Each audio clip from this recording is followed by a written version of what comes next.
નમસ્કાર મિત્રો, વંદે માતરમ, ભારત માતા કી જય, જય જય ગરવી ગુજરાત. હું ભારતીય છું, ગુજરાતી છું, મને ગુજરાતી તરીકેનું ગૌરવ છે. પણ આજે ગુજરાતી તરીકે એક દુઃખ વ્યક્ત કરું છું, એક ખેદ વ્યક્ત કરું છું, કારણ કે કોંગ્રેસના પ્રવક્તા, કોંગ્રેસના અધ્યક્ષ મલ્લિકાર્જુન ખડગે એમણે એમના એક ભાષણમાં, એમના વક્તવ્યમાં એવું કીધું છે કે ગુજરાતી પ્રજા અભણ છે, મૂર્ખ છે. તો મારે એમને આ વિડીયોના માધ્યમથી જણાવવું છે કે ભારતના રાષ્ટ્રપિતા મહાત્મા ગાંધીજી એ પણ ગુજરાતી હતા. ભારતના લોખંડી પુરુષ, અખંડ ભારતના ઘડવૈયા સરદાર વલ્લભભાઈ પટેલ એ પણ ગુજરાતી હતા.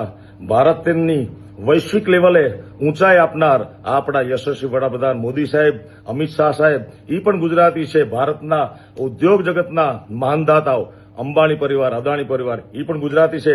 ભારતના રાષ્ટ્રીય શાયર ઝવેરચંદજી મેઘાણી એ પણ ગુજરાતી છે. સિંદૂર, ઓપરેશન સિંદૂરમાં જબરદસ્ત તાકાત દેખાડનાર એ દીકરી પણ વડોદરાની એટલે કે ગુજરાતી છે.